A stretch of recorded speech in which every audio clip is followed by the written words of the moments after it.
طواف عشق از سمیرہ حمید ایپیسوڈ 12۔ یہ غیر تراشیدہ پتھروں سے بنا ایک غار نما کمرہ تھا۔ کونے میں پانی کی سراہی رکھی تھی اور دوسرے کونے میں مراد کا بستر تھا۔ کمرے میں کھڑکی نہیں تھی کیونکہ وہ ہوا برداشت نہیں کر سکتا تھا۔ روشنی بھی اسے تکلیف دیتی تھی۔ چراغ کی روشنی بھی حرام تھی۔ اس گھر کو اگر گھر کہنا جائز ہے تو باہر جہاں تک نظر جاتی تھی وہاں ٹیلے اور میدان تھے۔ دور، بہت دور درختوں کے جھنڈ دکھائی دیتے تھے۔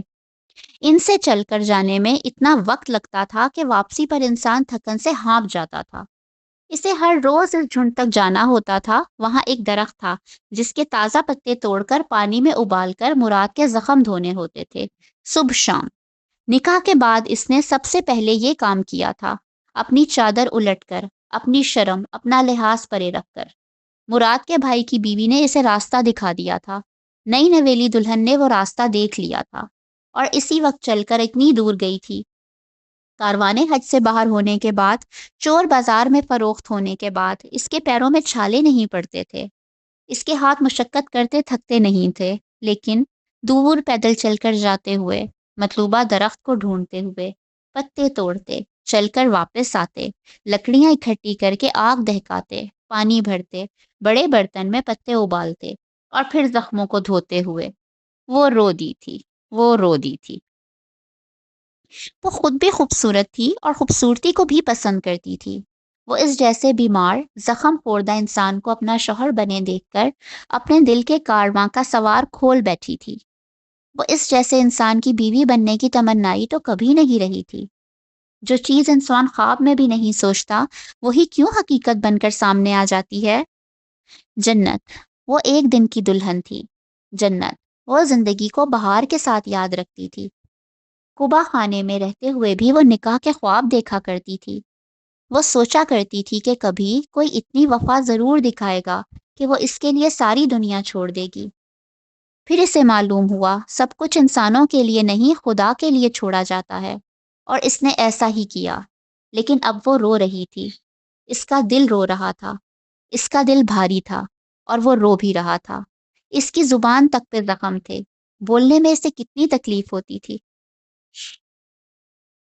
مجھے معاف کر دو، میں خود غرض ہو گیا تھا، لیکن میں کیا کروں؟ میں اٹھ نہیں سکتا، چل نہیں سکتا، کھا نہیں سکتا، کما نہیں سکتا۔ میں بستر پر پڑا اپنی موت کا انتظار کر رہا ہوں۔ خود کو ختم بھی نہیں کر سکتا۔ یتیم اور مسکین ہوں، ستیلے بھائی نے اتنا بھی کر دیا بہت ہے۔ لیکن زندگی ایسی بھی مجبور نہیں کہ اسے تم جیسی پھول لڑکی پر ظلم کر کے ظالم بنا دیا جائے۔ جاؤ، میری طرف سے اجازت ہے، جاؤ، میں تمہیں آزاد۔ کہاں جاؤں گی میں؟ وہ حیران اس بیمار کو دیکھ رہی تھی جو آج ہی اس کا شوہر بنا تھا۔ جہاں سے آئی ہو؟ میں طوائف رہی ہوں، کاروانے حج کے ساتھ جا رہی تھی، پھر فروخت ہو گئی۔ کہتے کہتے وہ پھر رو دی۔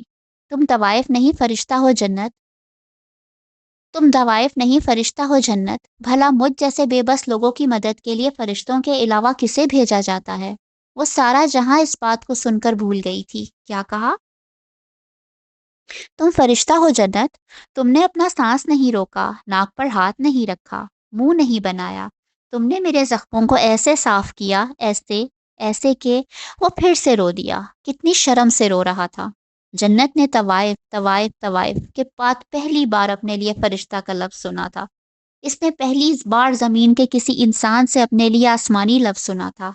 درویش کے بعد وہ پہلا انسان تھا جو اس کی حقیقت جان لینے پر بھی اس سے نفرت یا ناپسندیدگی سے مخاطب نہیں ہوا تھا۔ تو کیا جو لوگ تکلیف سہتے ان کے دل کشادہ ہو جاتے ہیں؟ وہ خود کانٹوں کے بستر پر ہوتے ہیں اور دوسروں کو کانٹے چبھونا بند کر دیتے ہیں۔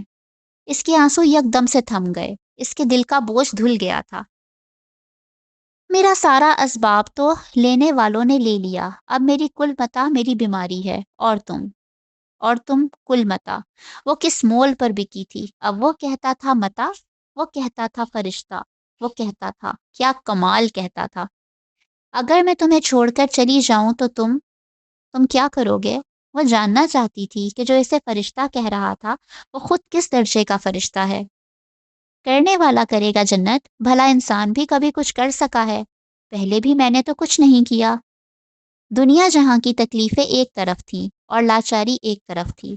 اگر وہ اس کے زخم بھی نہیں دھو سکتی تھی تو وہ دنیا کی تندرست لیکن لاچار ترین انسان تھی۔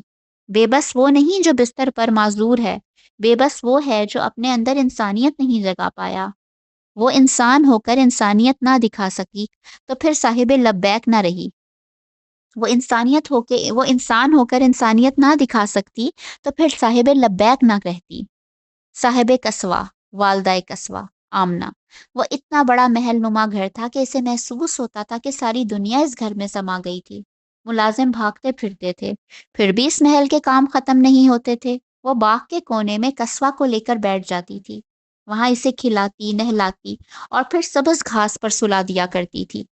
قصوہ کی نانی کا نکاح اپنی عمر سے 20-22 سال چھوٹے معمولی حیثیت کے لڑکے سے ہوا تھا۔ وہ ایک بار پہلے بیوہ ہو چکی تھی۔ بے اولادی کی مہر بھی ساتھ تھی۔ کوئی نکاح کرنے کے لیے راضی نہیں ہوتا تھا، جو ہوتے تھے وہ والد کی دولت کے لیے ہوتے تھے۔ والد نے مرنے سے پہلے تھوڑی بہت شرافت دیکھ کر نواز سے نکاح پر منوا لیا تھا۔ دولت ملنے کے بعد شرافت خباثت میں بدل گئی تھی۔ ایک بیٹی کبرا ہوئی تو بے اولادی کی مہر زائل ہو گئی، لیکن بیٹوں کی خواہش میں اس نے 3 اور شادیاں کر لیں۔ گھر میں انہی 3 بیویاں اور ان اولادوں کا ہجوم تھا۔ قصوہ، ضعیفہ، جنت، انہیں اس محل میں کوئی بھی پسند نہیں کرتا تھا، لیکن وہ محل ضعیفہ کا تھا، انہیں وہاں برداشت کرنا مجبوری تھا۔ ضعیفہ مرتی بھی نہیں تھی، جوانی میں آنکھوں میں خرابی ہوئی تھی، عمر بڑھنے کے ساتھ ساتھ بیماری بڑھتی گئی اور پھر آنکھوں کا نور بالکل ہی بجھ کر رہ گیا تھا، لیکن اس کی زندگی کا چراغ نہیں بجھ رہا تھا بس۔ قصوہ کے والد بھی دوسری شادی کر چکے تھے۔ بیوی کو زمین میں دفنا کر، بیٹی کو نانی کی گود میں دے کر فاتحہ پڑھ چکے تھے۔ اتنا بڑا گھر تھا لیکن دانے دانے پر لڑائی ہوتی تھی۔ آمنہ نے اپنا منہ ہی سی لیا تھا، اگر وہ اس سے گھر کا کام کرواتی تھی تو وہ کر دیا کرتی تھی۔ ضعیفہ نے منع کیا تھا کہ وہ قصوہ کے لیے آئی ہے، گھر کے کاموں کے لیے نہیں، لیکن وہ نرمی سے ضعیفہ کو خاموش کروا دیا کرتی تھی۔ اس کے پاس حق ہی کہاں تھا کہ وہ حقوق اور انصاف کی بات کرتی؟ اس گھر میں دنیا جہاں کی آسائشیں تھیں لیکن بس انسانیت نہیں تھی۔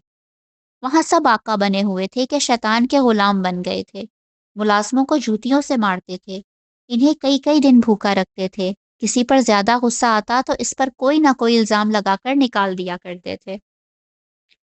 اور برا یہ طوائفوں کو کہتے تھے صرف اس لیے کہ وہ اپنے گناہ کے لقب سے یاد کی جاتی ہیں، اور ان کا کیا جو اپنے گناہ چھپا کر شریف بن کر گناہ کی ادائیگیوں کے سب انداز یاد کر لیتے ہیں۔ وہ ضعیفہ سے کہہ رہی تھی، وہ نابینا تھی لیکن شعور میں بیدار تھی۔ ٹھیک کہا آمنہ، بدنصیب ہے وہ انسان جس کی ساری انگلیاں دوسروں کی طرف اٹھی ہوئی ہیں اور ایک بھی انگلی اس کے اپنے گریبان کی طرف اشارہ کرنے سے قاصر ہے۔ جب تک والد زندہ تھے گھر میں رحمت کے فرشتوں کا آنا جانا تھا، اب تو گھر سے وحشت ہی ختم نہیں ہوتی۔ میں سلاد سے اس وحشت کو دور بھگانے کی کوشش کرتی ہوں، لیکن ایک میری سلاد سے وحشتوں کے اندھیرے کیسے کم ہوں گے؟ تکبیر تو سب پر فرض ہے نا؟ تکبیر فرض ہے اور تعظیم دوسرا فرض۔ اس کے اپنے دل کے وحشتوں کے اندھیرے کم ہو رہے تھے۔ قصوہ کی والدہ حافظ قرآن تھیں، تو وہ بھی قصوہ کو گود میں لے کر صبح و شام قرآن پڑھتی رہتی تھی۔ قصوہ کے لیے وہ درس لینے لگی تھی، جو کچھ سمجھ آتا سیکھ کر آتی وہ قصوہ کو سناتی رہتی تھی۔ قصوہ کوئی بات نہیں سمجھتی تھی لیکن وہ اس کی شفاف پلیٹ پر تحریر حق لکھ رہی تھی۔ اسے قصوۃ الکعبہ بنانا تھا، اس جماعت کا حصہ بنانا تھا جس میں نیک اور پرہیزگار والدین کی اولادیں شامل ہوتی ہیں، جو زیر لب قرآن پڑھتے ہوئے غلاف کعبہ بناتے ہیں۔ یہ ضروری تھا کہ اس کے دل و دماغ کو شفاف کیا جائے، روح کو نیک اور دل کو بیدار کیا جائے۔ رب کعبہ کے گھر کے غلاف کعبہ کے لیے پہلے اسے پاک کیا جائے۔ وہ سب ملازموں میں سب سے خوبصورت تھی، وہ اپنا چہرہ ڈھانپ کر رکھتی تھی۔ گھر میں مرد ملازم تھے اور نہ بڑی عمر کی عورتیں اس کی عمر کی لڑکیاں نہیں تھیں۔ نواز کی بیویاں نہیں چاہتی تھیں کہ وہ وہاں رہے۔ اس کے وہاں قیام کو زیادہ وقت نہیں گزرا تھا کہ خادموں میں چہمگوئیاں ہونے لگی کہ جلد ہی نواز آمنہ سے نکاح پڑھوا لے گا۔ وہ اتنی خوفزدہ ہو گئی کہ حد نہیں۔ وہ اپنی جان پر 100 سختیاں جھیل چکی تھی، لیکن یہ سختی نہیں جھیل سکتی تھی کہ ایسا ظالم اور بدنیت انسان اسے اپنے نکاح میں لے۔ لیکن اس کی نوبت ہی نہیں آئی۔ اس کی تیسری بیوی نے اس کے حسن سے خائف ہو کر اپنی ہونے والی سوتن پر بہانے سے گرم تیل گرا کر اسے نواز کے نکاح سے خارج کر دیا۔ کھال جل کر سکڑ گئی تھی، چہرے کی ہڈیاں کیسی بدحیت ہو گئی تھیں، تڑپ تڑپ کر کروٹیں بدلتے اس رات وہ بڑبڑاک رہی تھی۔ عزیزہ، تم نے کہا تھا قبا خانے سے باہر بہت سکھ ہے، بہت عزت ہے، آؤ حق کی طرف کہ اس کے سوا کوئی راستہ نہیں۔ تم نے کہا تھا آمنہ، اپنی قدر جاننا چاہتی ہو تو قبا خانے سے نکل جاؤ۔ میں نکل آئی تھی، دیکھو دنیا نے میری کیا قدر کی۔ مجھے ماں یاد نہیں آئی، میں نے اسے نہیں دیکھا۔ مجھے ہاں یاد خدا آتا ہے، دیکھا تو میں نے اسے بھی نہیں۔ وہ سسک رہی تھی، ہچکیاں لے رہی تھی۔ خدا، کیا وہ جانتا ہے کہ آمنہ تکلیف کے پہاڑ سر کر رہی ہے؟ خدا، کیا وہ بھی میری اتنی ہی قدر کرتا ہے جتنی دنیا نے کی؟ چینل کو سبسکرائب ضرور کریے گا، اور ویڈیو پسند آئے تو لائک اور شیئر ضرور کریے گا۔ تو ملتے ہیں نیکسٹ ویڈیو میں، تب تک اپنا خیال رکھیے گا۔ اللہ حافظ۔